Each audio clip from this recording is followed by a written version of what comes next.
자, 안녕하세요. 3학년 여러분. 자, 저번 시간에는 동물을 이용한 수레 마차에서 아마 끝났을 거예요. 육상수송 기술하고 있었죠. 교과서는 페이지 136페이지하고 137페이지가 있습니다. 지금 교과서를 피시면 돼요. 참고로 미리 말하면 136페이지, 137페이지에는 엄청나게 많아요. 항목들이 우주항공기술, 육상수송기술, 해상수송기술 개수를 세보면 교과서에 나와 있는 항목의 개수를 세보면은 6가지, 18가지 정도가 되는데 이 부분은 포인트를 어디에 두냐면 육상수송기술의 발달 과정, 그러니까 통나무 굴림 때부터 시작해서 뭐 전기자동차, 고속철도까지 가는 그 과정에 대해서 큰 그림을 좀 봐줬으면 좋겠어요. 이 내용에 대해서는 선생님이 나중에 등교 수업할 때 다시 한번 설명을 하겠습니다. 일단은 페이지는 136페이지를 보시면 됩니다. 자, 육상수송 기술하고 있는데, 육상수송 기술을 하고 있는데, 지금 통나무 굴림대부터 시작해서 자동차 혹은 철도로 가는 과정, 발달 과정에 대해서 보고 있어요. 다시 한번 복습하면서 한번 시작을 해보겠습니다. 자, 통나무 굴림대는 선생님이 저번에 말했다시피 수메르인이 바퀴를 만들거나 아니면은 밑에 통나무 굴림대를 마치 바퀴의 역할을 하듯이 밑에다가 끼워 놓고 무거운 물체를 옮겼다. 이게 육상수송 기술의 시작이다 라고 본다고 했죠. 그래서 여러 가지 만화책에도 이런 내용이 담겨져 있고, 그 다음에는 이제 동물을 이용하는 거예요. 이렇게 말이나 아니면은 우리나라 같은 경우에는 소를 사용해가지고 무거운 짐을 옮기거나 혹은 사람들이 타고 A 장소에서 B 장소로 이동하는 수송 기술 중에 하나였다. 그게 바로 동물을 이용한 수레 마차였다라고 합니다. 여기까지 하고 다음으로 넘어가는데 두 갈래로 갈라져요. 자동차하고 기관차, 즉 기차하고 자동차로 갈라지는데 일단은 자동차 먼저 보도록 하겠습니다. 자, 지금부터 이제 본격적으로 동력기관을 동물이 아니라 사람이 아니라 특정한 기관을 이용해서 장치를 이용해서 동력을 얻는 겁니다. 첫 번째는 증기 자동차인데요. 증기를 이용해서 동력을 얻는 거예요. 증기를 이용해서 사람도 아니고 동물도 아니고 증기를 이용해서 동력을 얻는다.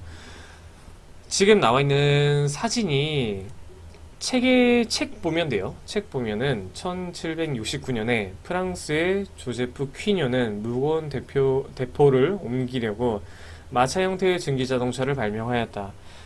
쌤이 알기로는 조제프 퀴뇨라는 사람은 군인으로 알고 있어요. 군인이었는데 무거운 대포들을 이제 병사들이 옮기다 보니까 힘들어서 이거를 효과적으로 옮길 수는 없을까라고 고민을 하다가 이 증기를 이용을 하게 되는데, 지금 앞에 보이는 이 통 있죠.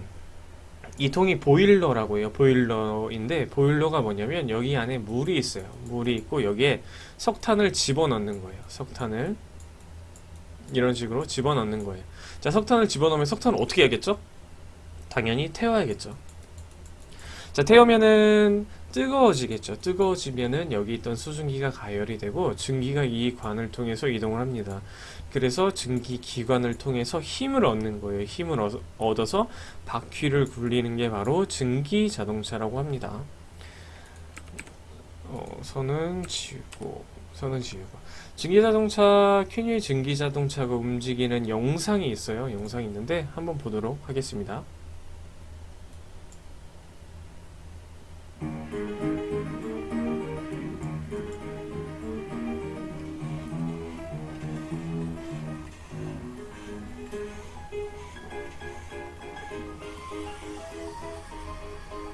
This is the first car. It's a replica from the 1770 steam car designed by the engineer Mr. Cuneo, Nicolas Cuneo.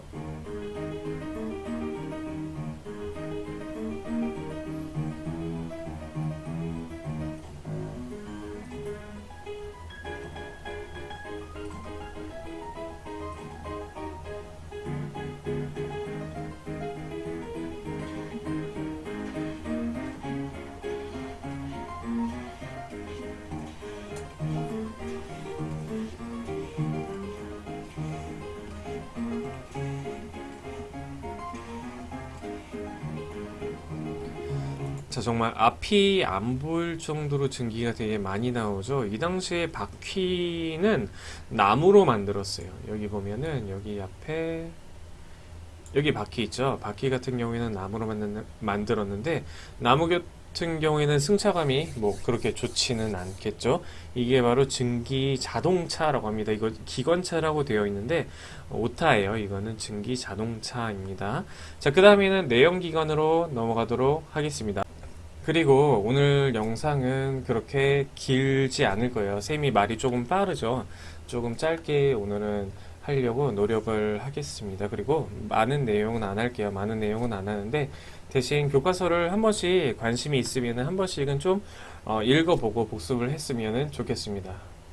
자, 다음에는 내연기관 자동차인데요. 사실 내연기관이 뭔지 모르는 학생들이 많을 거라고 쌤은 생각을 해요. 내연기관에 대해서 설명을 하자면은 좀 내용이 길어질 것 같아서 이렇게만 알아주면 좋을 것 같아요. 137페이지에 이 내용만 적어주면은 좋을 것 같은데 화석 연료를 사용하는 자동차라고만 적어줬으면 좋겠어요. 화석 연료.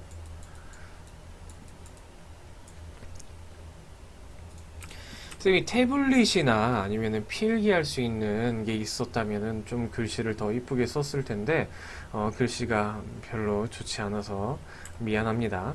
자, 내연기관이라고 하는 거는 화석 연료를 사용하는 자동차인데 정확하지는 않아요. 정확한 내용은 아닌데 그래도 조금이라도 이해를 쉽게 하기 위해서 화석 연료를 사용하는 것을 내연기관이라고 생각은 일단은 이렇게 생각을 해두시면 좋을 것 같아요. 처음에 나온 자전거는 사실 페이지 135페이지에 있는 벤츠가 발명한 최초의 가솔린 자동차라고 합니다. 벤츠? 한 번쯤 들어봤을 것 같아요. 자동차 브랜드 중에 메르세데스 벤츠라는 게 있죠. 그 벤츠가 사실 사람 이름이에요. 사람 이름인데 최초로 가솔린 자동차를 만든 사람이 벤츠이고 그 가솔린 자동차가 지금 사진에서 나와 있는 이 자동차를 벤츠가 만든 가솔린 자동차라고 합니다.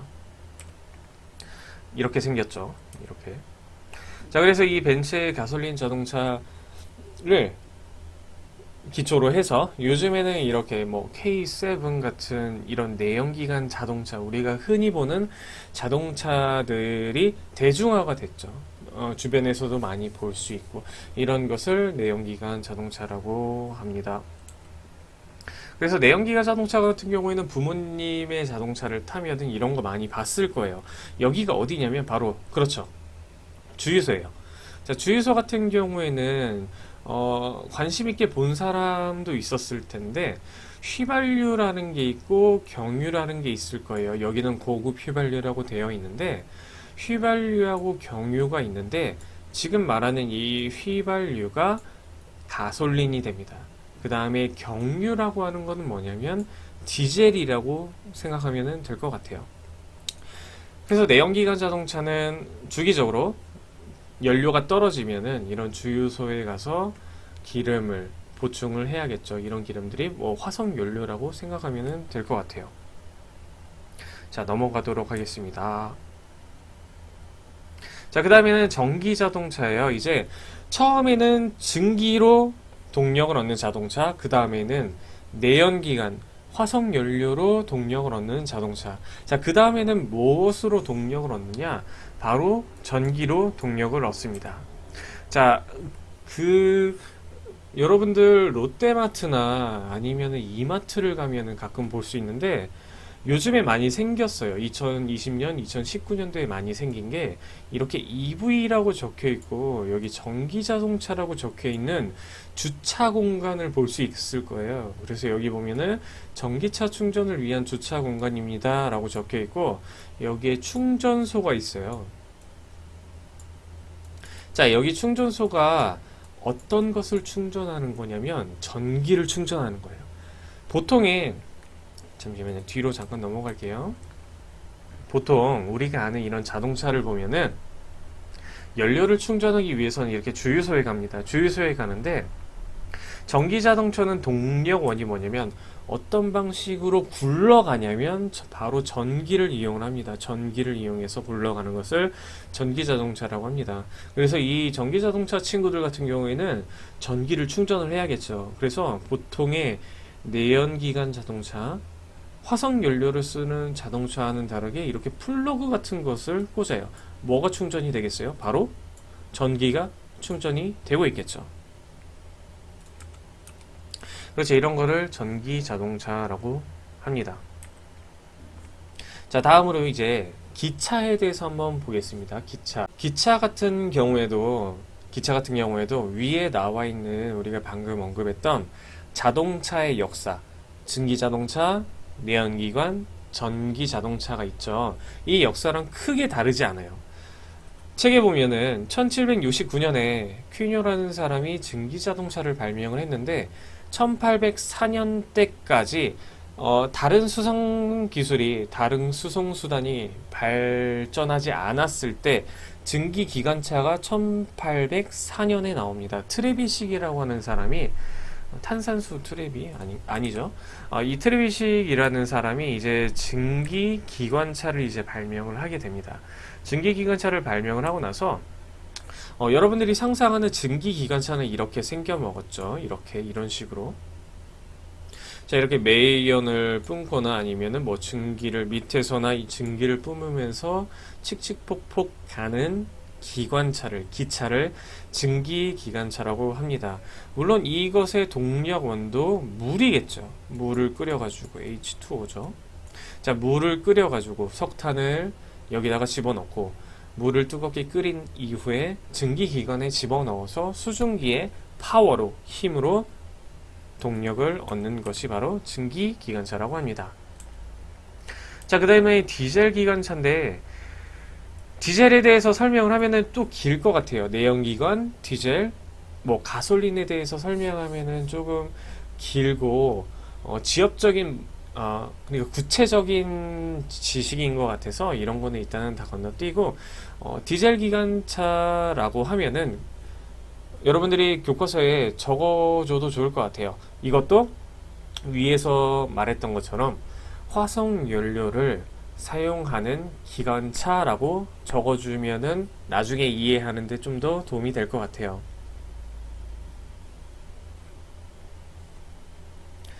자, 적었나요? 그래서 사진에서 보는 이 기차가 뭐냐면 옛날에 무궁화호라는 게 있었어요.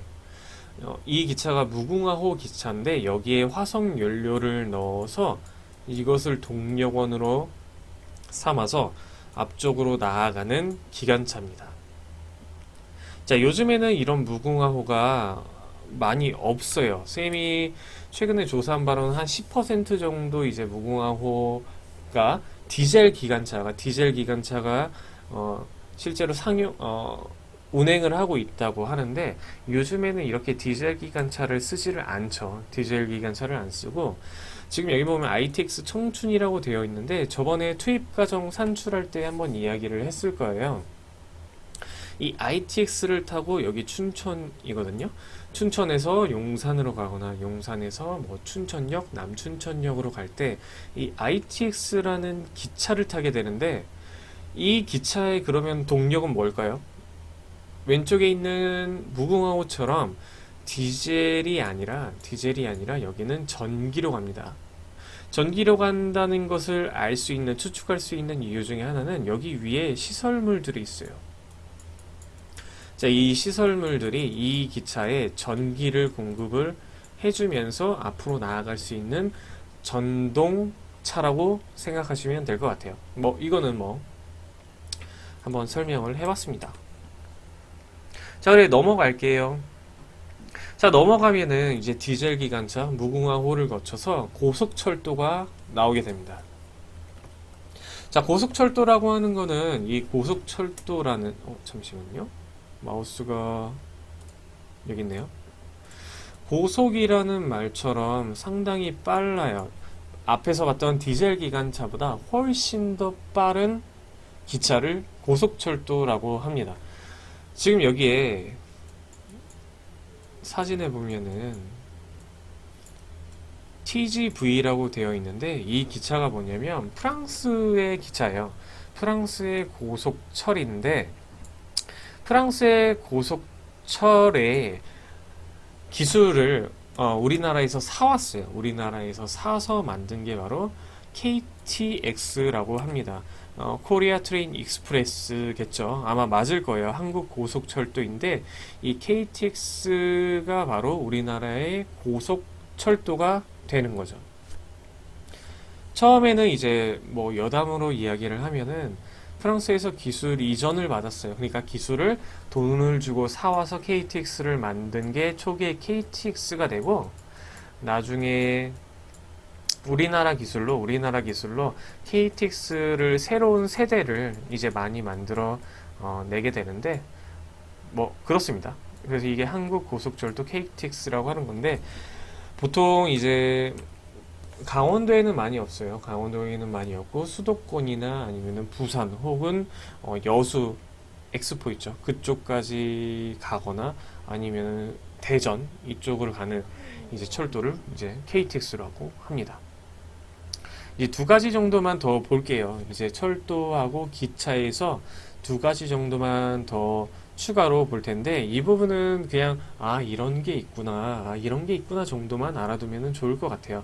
첫 번째는 자기부상 열차입니다. 자기부상 열차는 지금 우리나라 같은 경우는 인천공항 근처에 라인이 하나가 있어요. 인천공항 근처에 있는데 자기부상 열차의 원리는 무엇일까요? 자, 자기부상 열차의 원리는 이거예요. 바로 자석입니다. 몰라도 됩니다. 몰라도 되는데 그냥 이런 게 있구나 정도만 알아두고 가라고 말을 했어요. 자기부상 열차 뭐 부상과 추진 원리라고 되어 있는데 근본적으로 전기를 넣어서 자석을 만든 이후에 둥둥 떠다니는 열차를 자기부상 열차라고 알아두면 될 것 같아요. 인천공항 근처를 순환하는 노선이 노란색 열차로 되어 있는 노선이 하나가 있습니다. 지금 여기 사람이 있는데 보통 기본적으로 사람이 없이 무인으로 운전을 하고 있습니다. 자, 그 다음에 보면은 하이퍼루프라고 하는 게 있는데 이거를 선생님이 소개를 한번 시켜주고 싶었어요. 앞에서 고속철도 같은 경우에는 기본적으로 바닥에 바퀴를 굴리면서 앞으로 나아가는 고속 열차예요. 철도이자 기차이죠.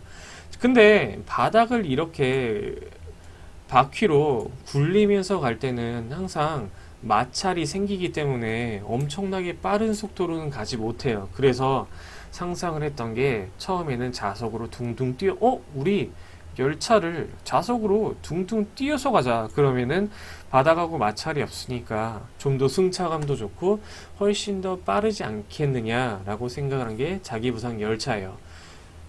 근데 자동차도 마찬가지고 기차도 마찬가지고 결국에는 공기를 갈라야 된다는, 즉 공기 저항도 있다는 단점이 있어요. 근데 이제 일론 머스크라는 사람이 있는데 일론 머스크가 실제로 아이언맨의 모티브가 됐던 사람 중에 사람인데 이 사람에 대해서 뭐 이야기할 거는 되게 많은데 일론 머스크가 하이프루프라는 장치를 고안을 합니다. 하이프루프라는 수송 장치를 고안을 하게 되는데 한번 영상을 보도록 하겠습니다. 2012년 7월 캘리포니아의 한 이벤트에서 앨런 머스크는 자동차, 배, 기차, 비행기에 이은 새로운 초고속 이동수단인 하이퍼루프를 언급했습니다. 진공튜브 안을 시속 1200km, 음속의 속도로 달리는 캡슐을 이용한 이 기술은 560km의 거리를 둔 LA에서 샌프란시스코를 단 35분, 서울과 부산을 단 20분 만에 이동 가능합니다. 과연 이 기술은 가까운 미래에 사용 가능할까요? I have a name for it, which is called the Hyperloop. 사실 하이퍼루프와 같은 아이디어는 과거에도 존재했습니다. 1904년 미국 로켓 연구의 선구자 로버트 고더드가 자기 부상과 진공 튜브를 이용한 현재의 하이퍼루프와 거의 똑같은 컨셉을 최초로 제시했었고 1991년에도 미국의 물리학자 제라드 오닐에 의해서 비슷한 아이디어를 풀어낸 적이 있습니다. 2013년 하이퍼루프 알파의 기술 문서를 앨런 머스크의 하이퍼루프 언급 이후 자신의 회사인 스페이스X와 테슬라가 공동으로 공개합니다. 지상에서 마하 1에 가까운 속도로 이동하기 위해선 공기 저항과 마찰 저항은 가장 큰 걸림돌입니다. 현재 KTX 등의 고속 열차가 유선형의 모형을 한 것도 공기 저항을 최소화하기 위해서입니다.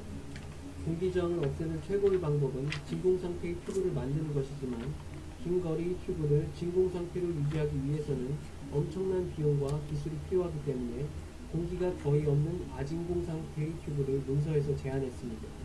또한 바퀴와 지면의 마찰 저항을 없애기 위해 정면의 공기를 흡수한 다음 압축 후 지면을 향해 분사하여 캡슐을 부상시키는 아이디어를 제시했습니다. 현재 자기 부상 열차가 일부 나라에서 상용화 중임에도 이 아이디어를 제안한 이유는 자기 부상에 엄청난 비용이 들기 때문이지만 현대기술의 한계 때문에 대부분의 하이퍼루프 회사와 대학팀들은 자기 부상을 선택하고 있습니다. 스페이스X는 캘리포니아에 건설한 1.6km 튜브 속을 소형의 캡슐로 주행하는 하이퍼루프 대회를 해마다 열고 있는데요. 독일의 미넨 공과대학교 팀이 세계대회 연속 최고 속도를 기록하였고 최근 대회의 최고 속력은 시속 467km를 기록하였습니다. 미국의 하이퍼루프 선도기업인 하이퍼루프 원도 실제 크기의 캡슐 XP1을 제작해 2017년 11월 최고 시속 387km를 기록하였으며 경쟁업체 HTT는 유럽, 아랍에미리트, 중국, 한국 등에서 하이퍼루프 건설 및 개발을 위한 협약을 맺고 있습니다. 우리나라의 경우 2018년 5월 한국철도기술연구원에서 튜브 내 압력이 10만 분의 1 기압으로 하이퍼루프 1의 기술보다 우수한 아진공 튜브를 개발했으며 이미 자기부상 열차 기술을 보유하고 있어 30톤의 캡슐 차량은 시속 550km로 가속 가능한 자기부상 캡슐을 개발했다고 밝혔습니다. 하지만 하이퍼루프의 상용화를 위해선 갈 길이 멀어 보입니다. 가장 큰 장애물은 부상 방식입니다. 애초에 하이퍼루프 알파의 문서에서 공기 부상 방식을 택한 것도 자기 부상에 막대한 건설 비용이 들어가기 때문이었는데 현재 거의 모든 하이퍼루프 개발사들이 자기 부상 방식을 이용하고 있기 때문에 자기 부상 열차와 레일을 떼어내 튜브 안에 집어넣은 것과 다를 바가 없습니다. 또한 튜브를 아진공 상태로 계속 유지하기 위한 기술 개발이 이루어져야 하며 특히 음속의 속도로 달리는 캡슐이기 때문에 정전, 오작동, 테러 등과 같은 갑작스러운 사고에 어떻게 승객을 안전하게 보호할 것인지에 대한 문제도 해결해야 합니다. 앨런 머스크는 하이퍼루프의 건설 비용이 고속철도 건설 비용의 10% 이하로 예상되어진다고 말했지만 하이퍼루프 1의 창립자 지젤은 최근 인터뷰에서 60에서 70%에 이를 것이라고 말했습니다. 신기술 개발은 항상 가능성과 자, 이거를 하이퍼루프라고 하는데, 그냥 이런 것도 이제 미래의 운송수단, 수송기술이 될 수 있구나 정도만 알아두면 좋을 것 같습니다. 자, 그 다음 넘어가서 위에 보면은 우주항공수송기술이 있을 거예요. 136페이지, 137페이지 우주항공수송기술.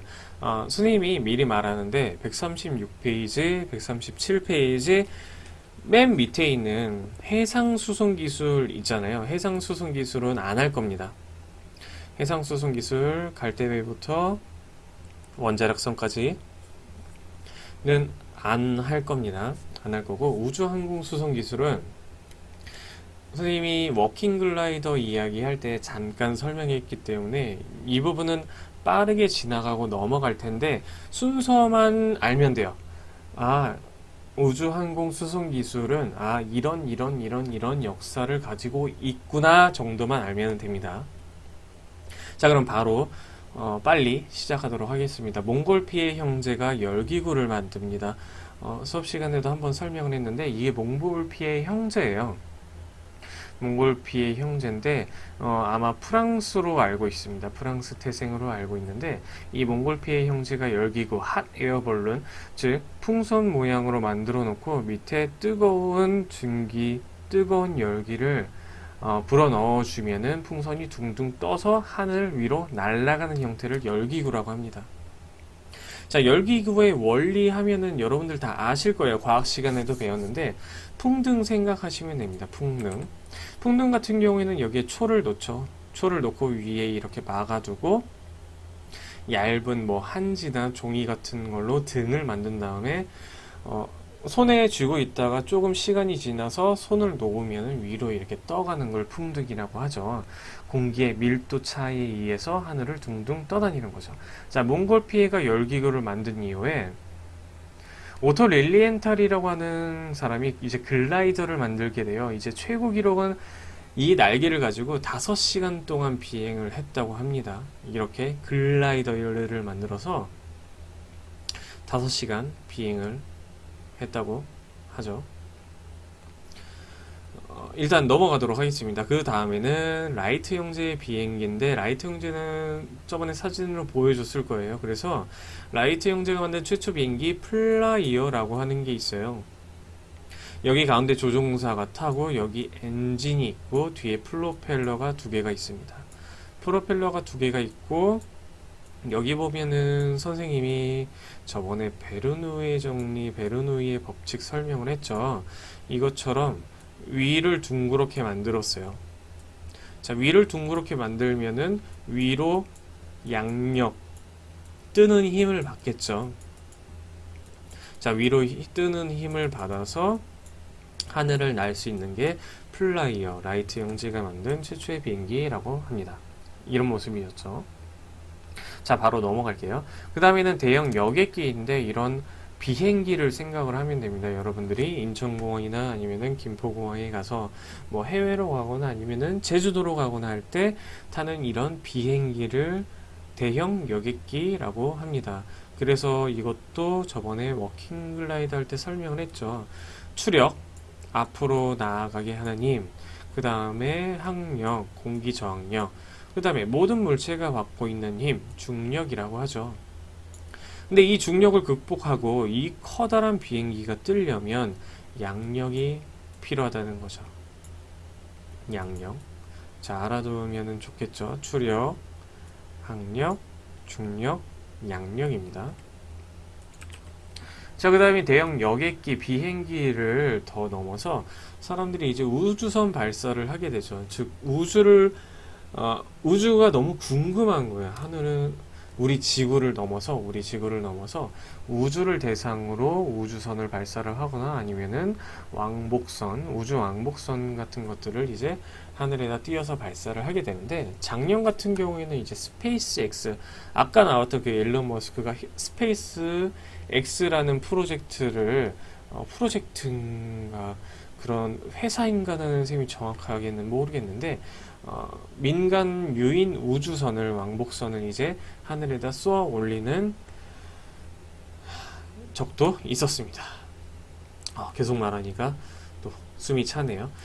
다음으로 이제 넘어가려고 하는데, 일단은 오늘은 이제 여기까지만 하고 다음 시간에는 뭐부터 시작을 할 거냐면, 지금 137페이지까지 배운 내용을 간단하게만 뭐 문제를 풀거나 아니면은 복습을 하고 다음으로 넘어가도록 하겠습니다. 자, 오늘은 여기까지 하겠습니다.